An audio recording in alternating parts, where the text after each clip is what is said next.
Hi, comrades. So I'm speaking to you all from stolen Wurundjeri land here in Naarm in Melbourne, and just want to acknowledge the traditional owners, both past, present and emerging, and any Aboriginal people here tonight, and acknowledge that this land, was never ceded and the struggle continues today, and we stand in solidarity with you in those struggles. So I'm going to be talking about nuclear power, why it's not safe and not the answer to climate change. When I was thinking about this talk, I realised I actually did a talk about this in 2006 at one of the ISO's conferences. And the reason that I did a talk on it was because John Howard was talking about this issue and talking about nuclear. And again, the same idea that it could be some sort of solution to climate change was put on the table. And they even did an inquiry into it, an official inquiry into the nuclear industry.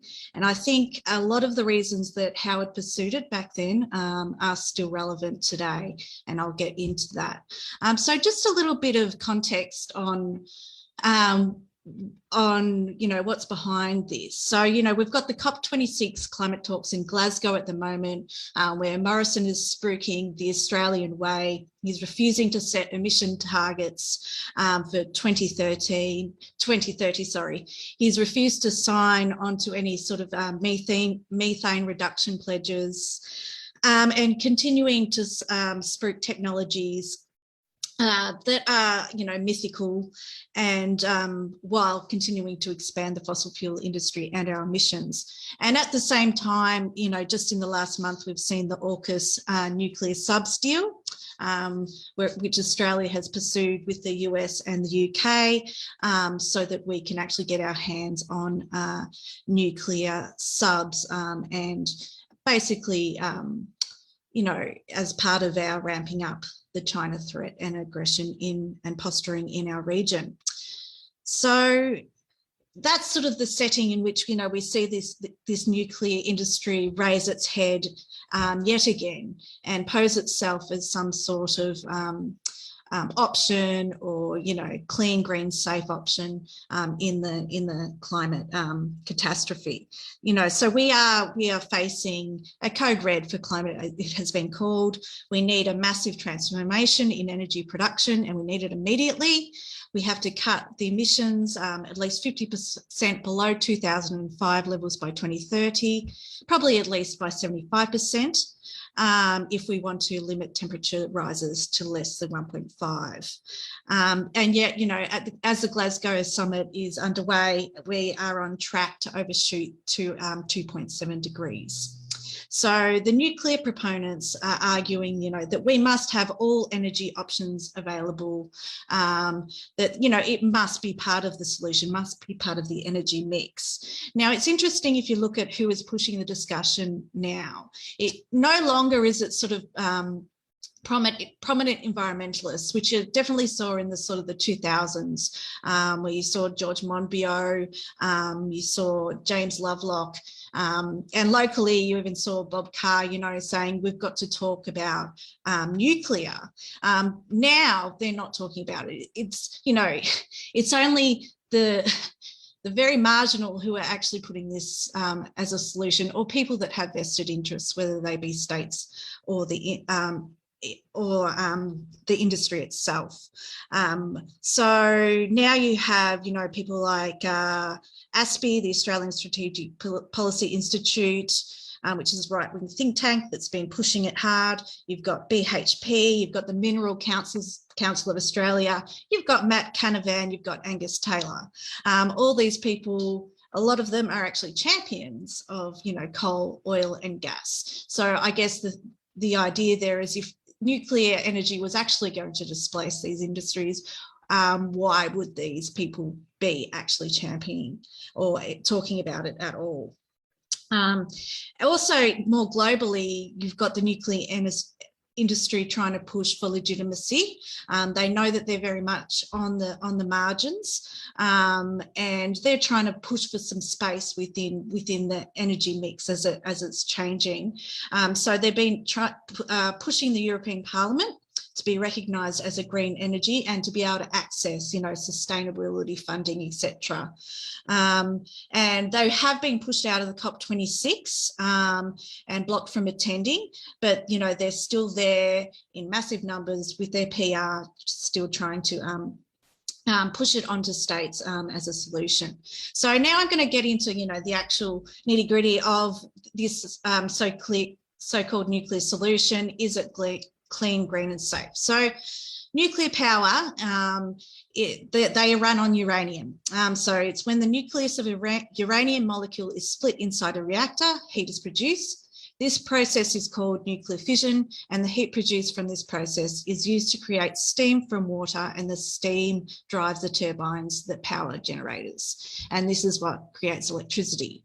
It is not green, and it's definitely not zero emissions. Unlike coal and gas, obviously, there's no greenhouse gases produced in the actual operation of the nuclear reactor, but of course, all the other steps involved in producing nuclear power, from mining to construction, decommissioning and waste management, result in greenhouse gas pollution. In fact, you know, ironically, like the Olympic Dam uranium mine in South Australia itself is one of the biggest producers of carbon dioxide, consuming, this is an old figure, but it used to consume about a quarter of the electricity that was used in South Australia. So next thing is it safe? You know, what are the health implications and for the environment? And I guess the nuclear lobby strategy has actually been to totally minimise and or just outright deny health environmental consequences of nuclear radiation. They point to the Fukushima disaster and the fact that there's been, you know, few radiation-induced cancers identified yet, despite the, you know, that it's unlikely to be detected within 10 years at a population level. They also, you know, say that radiation is natural, that bananas have radiation, absolutely criminal misinformation. There's no argument that nuclear radiation is deadly. Exposure to ionizing radiation, which happens at virtually every stage of the nuclear fuel cycle, is a health hazard.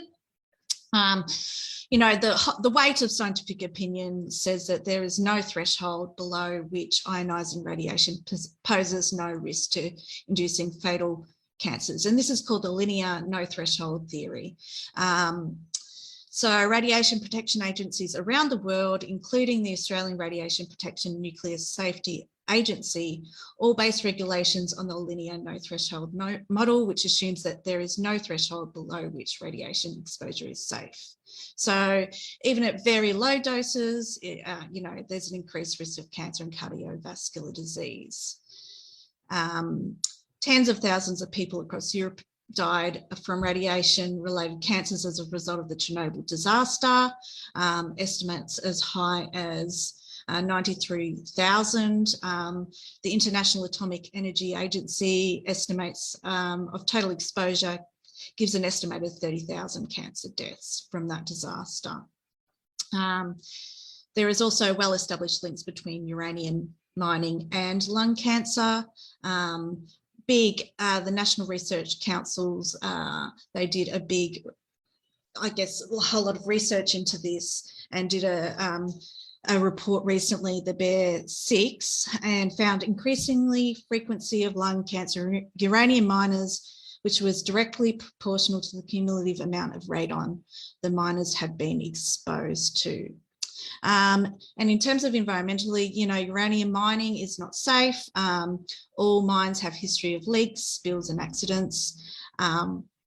And the Australian Senate, which investigated this in 2003, found that the uranium mining sector is characterised by a pattern of underperformance and non-compliance and absence of reliable data to measure the extent of contamination, its impact on the environment.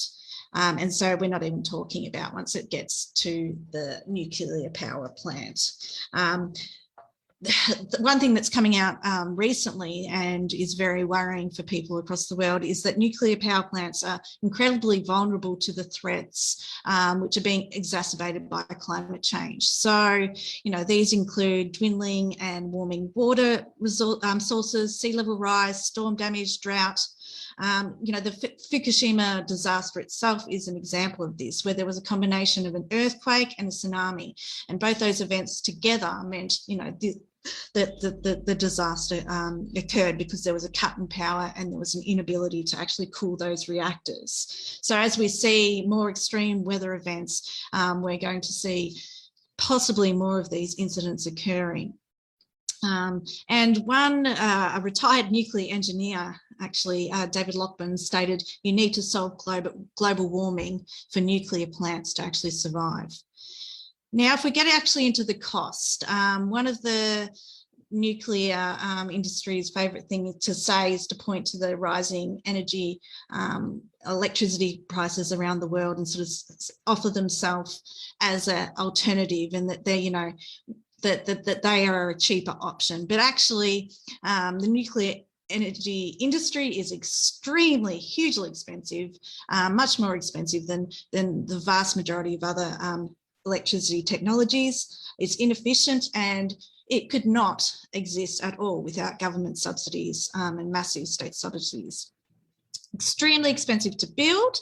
For instance, the Hinkley nuclear power station that's been taking a decade or so to build in the UK will cost £20 billion, or about 36 billion Australian dollars.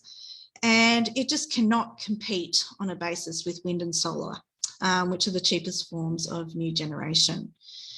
And, the cost of the energy from the Hinkley power station is significantly higher than large-scale solar, wind and offshore wind energy in the UK.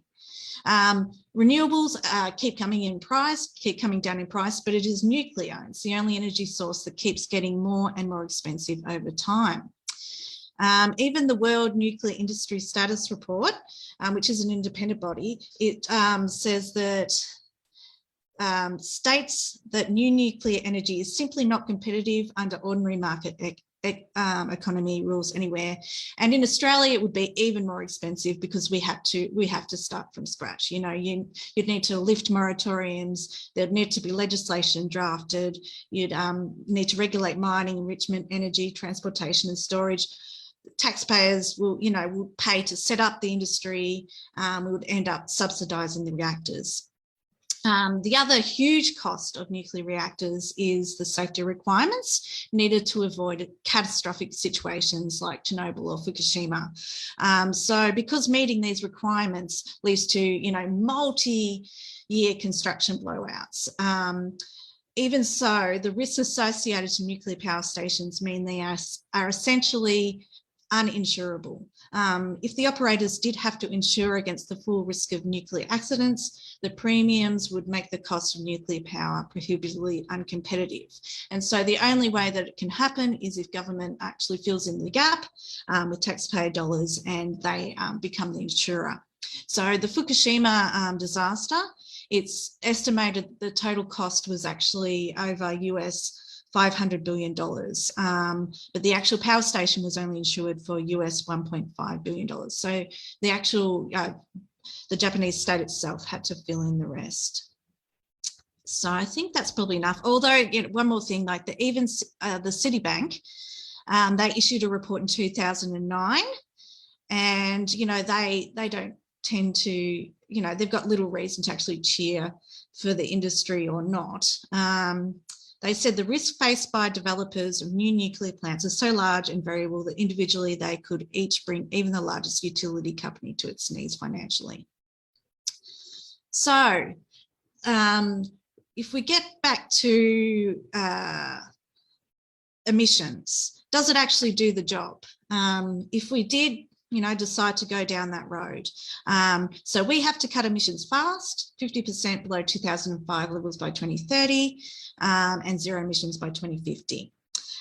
If we introduce nuclear power to Australia, and that included convincing the electorate, getting local and government populations, building infrastructure, et cetera, At the most, possibly it could be done in 15 years, but it's more likely around a quarter of a century. And this is only assuming as well that nuclear power replaced fossil fuels. This would actually only even reduce emissions by just 5%. So it's way too late in any case. There's no role for nuclear power in actually supplanting coal and coal, oil or gas. And, you know, when you actually look at the time to assist the rapid, you know, the actual electricity transition needed for climate mitigation is just not there. And by the time that these things are built, we would have 100% renewable energy. So it's not even an option. It's also additionally not even renewable. So, for instance, if nuclear power was expanded to half the world's current energy supplier, no known high-grade uranium ores would last less than a decade. Now, one technology that has been spruiked, and even Angus Taylor specifically listed it as something that we should look into, is the small modular reactors or generation 4 reactors. They're meant to be, you know, an economical solution. They're smaller, they can be, they're more mobile, but just like carbon capture and storage, they're a mythical technology. There's no evidence that they work, or even that they kind of exist outside sort of prototype models. But that doesn't mean we're not pursuing them. We've been paying the UK government a lot of money as well to look into how to develop the technology. So, okay. Another huge issue that I'm sure we're all aware of as well is the waste. And I guess aside from meltdowns, you know, radiation, sickness, cancers, the issue of waste is probably the most enduring. And even after 70 plus years that the industry has been in existence, they still have no safe solution for storing or disposing of nuclear waste. And nuclear waste is actually produced at every stage of the nuclear fuel cycle. And all of it is incredibly dangerous to human life, and it can cause leukemia as well as other cancers. And this doesn't even talk about, you know, ecosystem damage if it's released into the environment. So there's still no permanent or safe way to store waste. It needs to be isolated for hundreds of thousands of years, and it continues to be built up in storage facilities all over the world. There's not a single permanent repository exists anywhere in the world. And it's already left, the industry has already left a legacy of waste and pollution, which has massive cleanup costs. It is reaching a crisis point in many states, and Australia is not immune to this. For the last couple of decades, we've been actually a lot longer than that. The state Australia has been looking for a way to dispose of the waste that's produced at Lucas Heights, which is a very small reactor, and you know we've had campaigns to prevent them using Aboriginal land in the desert, whether it was at Muckaty Station, and now they're talking about building one at Nambindi in SA near Pimba. Now, the other important thing to think about when you talk about nuclear energy is where it's come from, and I guess it's inextricable link to nuclear weapons development. So nuclear energy was actually born out of the nuclear weapons industry, and they remain linked. So nuclear power programs provided cover for numerous covert weapons programs, and an expansion of nuclear power would exacerbate the problems and, of course, lead to proliferation. To establish itself, the nuclear industry realised that they did need a peaceful cover. So, you know, they needed some sort of way to continue to be able to legitimately develop the technology and perfect, you know, their weapons of mass destruction. So they couldn't do that by, being explicit about that. So using it as energy was a perfect cover. Moreover, the plutonium that's used in fusion-based hydrogen bombs is not an element that occurs naturally on Earth. And so it's a byproduct of fission, splitting uranium atoms to unleash and harness energy, which take place inside nuclear reactors. Hence, without a nuclear power program, presented as the peaceful generation of unlimited, cheap and safe energy, it's not possible to produce the required amount of plutonium for nuclear weapons. The technology and expertise required to operate a nuclear energy program provides many of the requirements for the construction of nuclear weapons. So Israel, India, Pakistan, South Africa, and possibly even North Korea have used civil nuclear energy programs to develop their own nuclear weapons. And the 5 declared nuclear weapon states, the US, UK, Russia, France, and China, all have civilian nuclear power facilities. It's the crossover is, it's not exceptional, it's commonplace.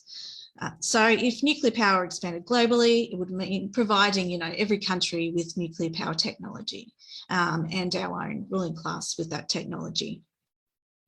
Another thing to think about with the development of nuclear power is that when you go down that road, any state that goes down that road is moving towards authoritarianism. Well, they are forced to use authoritarian measures on their populations, and I guess as state security, because of the profound danger of the weapon development. They have to have highly centralized and secretive structures. They have to have, security of the plants, security of the waste, have to have incredibly rigorous hazardous material regulations or lack of, and then, suppress information on the leaks or safety breaches. There's an escalation of security forces. So it also has to be state sponsored and controlled, even if the profits are actually private. So you're getting a, more centralized centralization of the state and the nuclear industry.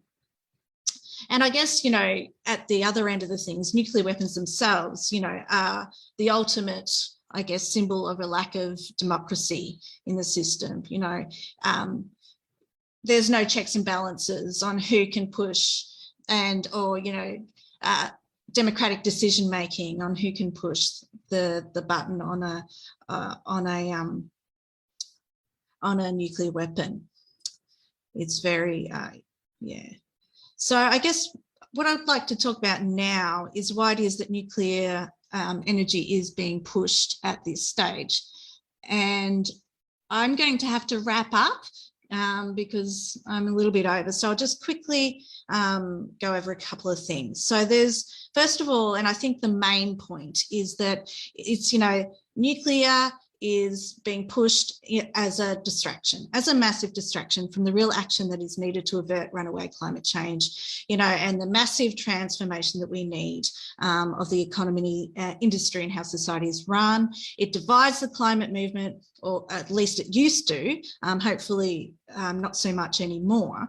But, there is the argument, we should just be building everything. We need to look at all options. The climate emergency is that serious. The second thing we need to actually think about is that, this is an opportunity for the Australian ruling class to start talking about nuclear weapons and to pursue their ambitions again, and every opportunity they get, they will do so.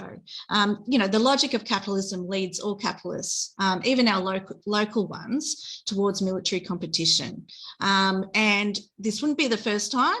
Our state has pursued several times over the last century to get weapons. We saw that in the 1960s. They actually even started building a secret nuclear reactor in the south coast of New South Wales. We're seeing that with the AUKUS deal.